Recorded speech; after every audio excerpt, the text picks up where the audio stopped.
중국이 메콩강과 브라마푸트라강 상류를 통제하며 동남아시아 국가들에 가하는 압력이 심각한 수준에 이르렀습니다.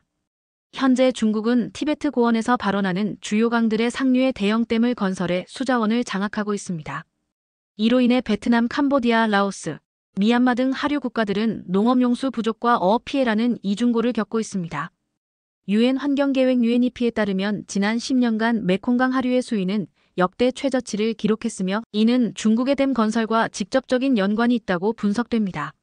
물 무기화라 불리는 이 현상은 단순한 환경 문제를 넘어 지역 안보와 경제에 심각한 위협이 되고 있습니다. 오늘은 이러한 국제 강 분쟁 속에서 독특한 지리적 특성을 지닌 한국의 사례를 통해 수자원 독립성이 갖는 의미를 살펴보겠습니다. 제 이름은 마이클 워커입니다. 미시시피강이 흐르는 미국 미주리주 세인트루이스에서 자란 평범한 사람이에요. 어릴 적부터 창문 밖으로 거대한 미시시피강을 보며 자랐습니다. 학교에서는 강이 문명을 만든다라는 말을 배웠죠. 강은 문명의 요람이다. 강이 있는 곳에 문명이 꽃피고 역사가 시작된다. 선생님의 이 말은 제 마음속에 깊이 새겨졌어요. 그래서 저는 자연스럽게 세계의 모든 강은 거대한 문명과 연결되어 있다고 믿게 되었습니다. 미시시피 강처럼 넓고 웅장한 강만이 국가의 상징이 될 수 있다고 생각했죠. 어린 마음에 강이라는 단어를 들으면 항상 장대하고 웅장한 이미지가 떠올랐어요. 대학에서 환경공학을 전공한 후 지금은 34세로 국제수자원 관리 컨설팅 회사에서 프로젝트 매니저로 일하고 있습니다. 성격은 분석적이고 실용적인 편이에요. 감정보다는 논리를 중시하고 모든 것을 데이터와 숫자로 평가하는 경향이 있죠. 평소에는 조용하고 내성적이지만 물과 환경에 관한 주제가 나오면 열정적으로 이야기합니다. 매일 같은 일상을 반복하며 살았어요. 아침에 일어나 창문 너머로 미시시피강을 바라보고 출근해서 수자원 관련 보고서를 작성하고 저녁에는 다시 강변을 산책하는 생활. 창문 너머로 보이는 강물처럼 하루하루가 흘러갔습니다. 솔직히 말하면 저는 미국과 유럽의 강들에만 관심이 있었고 아시아 국가들에 대해서는 다소 편협한 시각을 가지고 있었어요. 선진국과 개발도상국이라는 이분법적 사고에 빠져 있었죠. 그런데 어느 날 회사에서 한국으로의 출장 명령이 내려왔습니다. 상사의 말에 저는 잠시 멍해졌어요. 한국? 아시아 대륙 끝에 있는 작은 반도 국가. 들어본 적은 있지만 특별할 것이라는 기대는 없었습니다. 한강이라는 이름도 어디선가 들어본 것 같았지만 그저 작은 나라의 작은 강일 뿐이라고 생각했죠. 조그만 나라에 별 게 있겠어? 짐을 싸면서 저는 이렇게 중얼거렸습니다. 미시시피와 같은 웅장함은 기대할 수 없겠지만 어차피 출장은 일주일뿐이니 금방 돌아올 테니 크게 신경 쓰지 않았어요. 비행기 티켓을 받아들고 저는 가볍게 여행 가방을 챙겼습니다. 지도를 펼쳐보니 정말 작은 나라더군요. 미국의 한 주보다도 작아 보였습니다. 긴 비행 시간 동안 저는 한국에 대해 찾아봤습니다. 인터넷을 검색하다 보니 한강 기적이라는 단어가 자주 나오더군요. 처음엔 강에 관한 이야기인 줄 알았는데 읽어보니 경제 성장을 일컫는 표현이었습니다. 강과 경제가 어떻게 연결되는지 궁금해지기 시작했어요. 결국 창밖을 바라보며 잠이 들었고 다음 날 아침 인천공항에 도착했습니다. 서울로 향하는 공항철도를 타면서 저는 창문에 코를 바짝 붙이고 주변 풍경을 살펴봤어요. 그러다 갑자기 시야가 확 트이더니 넓디 넓은 강이 눈앞에 펼쳐졌습니다. 저게 한강인가요? 옆자리 승객에게 물었더니 고개를 끄덕이며 웃으셨죠. 제 눈을 의심할 수밖에 없었습니다. 심장이 빠르게 뛰기 시작했어요. 깜짝 놀랐습니다. 상상했던 것보다 훨씬 넓고 웅장했거든요. 강폭이 무려 1.2km라니 미국의 강들과 비교해도 결코 작지 않았어요. 제 고정관념이 순식간에 무너지는 느낌이었습니다. 더 놀라운 건 그 위치였습니다. 수도 한가운데를 흐르는데도 믿을 수 없을 만큼 깨끗했어요. 미시시피강은 흙탕물 같은 색깔인데 한강은 푸른빛이 감돌았습니다. 대도시를 관통하는 강이 이렇게 맑다니. 충격과 동시에 의문이 들었죠. 왜 이렇게 깨끗한 걸까?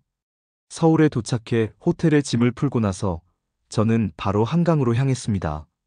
강변에 펼쳐진 공원은 시민들로 북적였어요. 자전거를 타는 사람들, 조깅하는 사람들, 돗자리를 펴고 피크닉을 즐기는 가족들. 그들에게 한강은 일상이었지만 저에게는 신세계였습니다. 다음 날 한국 회사의 동료와 점심을 먹으며 이야기를 나눴습니다. 한강이 정말 아름답더군요.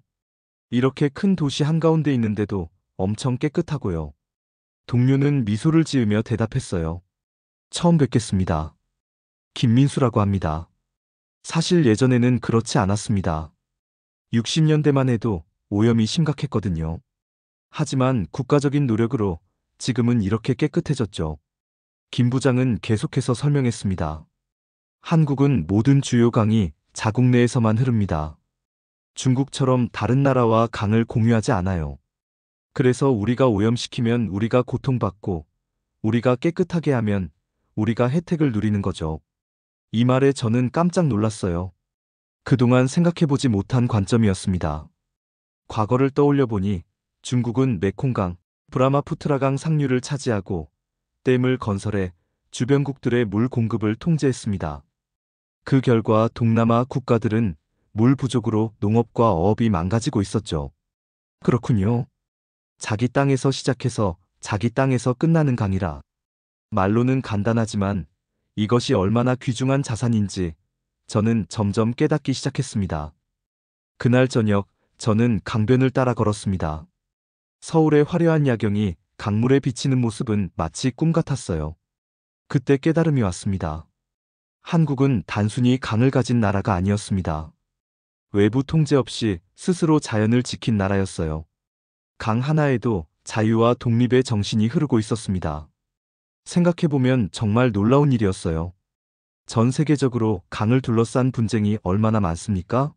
나일강을 둘러싼 이집트와 에티오피아의 갈등, 인더스강을 두고 대립하는 인도와 파키스탄, 유프라테스강 때문에 긴장 관계에 있는 터키와 시리아. 물은 생존의 문제이기에 어느 나라도 양보하지 않죠. 그런데 한국은 달랐습니다.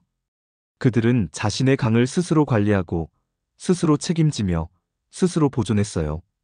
그 과정에서 얻은 자유와 독립은 어떤 것과도 바꿀 수 없는 가치였겠죠. 자유. 정말 값진 것이구나. 다음 날 아침, 저는 한강변을 달려보기로 했습니다. 호텔에서 운동복으로 갈아입고 나와 강변공원으로 향했어요. 맑은 공기를 마시며 달리는 동안 머릿속에는 과거의 강을 둘러싼 전쟁과 분쟁의 이야기들이 스쳐 지나갔습니다. 세계 많은 나라가 물 때문에 싸웠지만 한국은 그런 걱정 없이 스스로 흐르는 물줄기를 지켜왔다는 사실이 새삼 놀라웠어요. 달리는 동안 땀이 흘러내렸지만 머릿속은 점점 더 선명해졌습니다. 강변에서 만난 노인 한 분이 저에게 말을 걸어오셨습니다. 외국인이신가 보네요? 우리 한강이 마음에 드십니까? 저는 고개를 끄덕이며 대답했어요. 네, 정말 아름답습니다. 이렇게 도시 한가운데 이런 강이 있다는 게 놀랍네요. 노인은 강을 바라보며 말씀하셨습니다. 예전에는 이 강에서 수영도 했었지요. 지금은 나이가 들어 그냥 바라보기만 하지만 이 강은 우리 민족의 역사와 함께 흘러왔답니다. 전쟁도 견디고 오염도 이겨내고 노인의 눈에는 깊은 역사가 담겨 있었어요. 저는 한강이 단순한 지리적 특징이 아니라 한 민족의 정체성과 깊이 연결되어 있다는 것을 느꼈습니다. 출장 마지막 날, 저는 한강 다리 위에 서서 석양을 바라봤습니다. 붉게 물든 한강은 마치 용암처럼 흘러가는 듯 했어요. 그 순간 제 마음속에서 감정이 밀려왔습니다. 이건 단순한 물이 아니다. 이건 한국인이 지켜낸 자유다. 한강은 그저 물리적인 강이 아니었습니다. 그것은 한 민족의 정신이었고 독립의 상징이었으며 자유의 표현이었어요. 그들은 외부의 간섭 없이 자신들의 강을 지켰고 그 강은 그들에게 풍요와 평화를 가져다 주었습니다. 인천공항으로 돌아가는 차 안에서 저는 창밖으로 마지막으로 한강을 바라봤습니다. 햇빛에 반짝이는 강물은 마치 자유롭게 춤추는 것 같았어요. 미국으로 돌아오는 비행기 안에서 저는 창가에 기대어 앉아 생각에 잠겼습니다. 출발 전에는 한국을 그저 작고 별 볼일 없는 나라라고 생각했었는데, 이제는 완전히 다른 시각으로 바라보게 되었어요. 저는 조용히 다짐했습니다. 나는 이 나라를 결코 가볍게 여기지 않을 것이다. 한국은 지도상으로는 작을지 몰라도 강처럼 조용히, 강하게, 자유를 스스로 지킨 거대한 나라였습니다.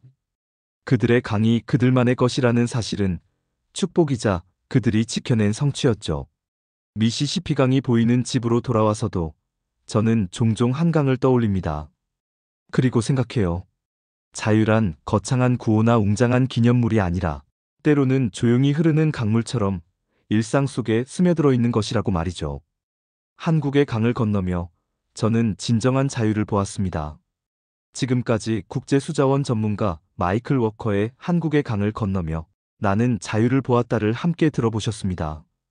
수자원 안보는 21세기 가장 중요한 지정학적 과제 중 하나로 떠오르고 있습니다. 국가 간 강을 공유하는 대부분의 국가들이 물 분쟁에 시달리는 가운데 한국은 독립적인 수자원 체계를 갖춘 독특한 사례입니다. 물은 단순한 자원이 아닌 생명의 근원입니다. 지구상 모든 생명체는 물에 의존하고 있으며 특히 강은 생태계의 핵심 동맹 역할을 합니다. 한국의 강들은 한국 민족의 역사와 함께해온 소중한 자연유산이자 미래 세대에게 물려줄 귀중한 자산이죠.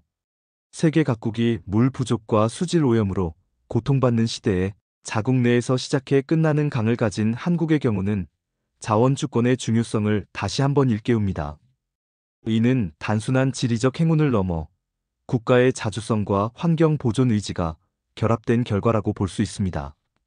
우리 모두가 물 한 방울의 소중함을 되새겨야 할 때입니다. 강과 호수, 바다와 지하수까지 모든 수자원은 우리의 책임 아래 보존되고 관리되어야 합니다. 화학물질 사용을 줄이고 일회용품 소비를 자제하며 물 절약 습관을 기르는 것부터 시작해보는 건 어떨까요? 우리의 작은 실천이 모여 깨끗한 물, 건강한 강을 지켜낼 수 있습니다. 자연은 우리에게 선물로 주어진 것이 아니라 다음 세대로부터 잠시 빌린 것임을 기억해야 합니다. 우리의 강과 물을 소중히 여기고 아끼는 마음이 더욱 깊어지길 바랍니다. 감사합니다. 여러분의 구독과 좋아요 채널에 큰 힘이 됩니다.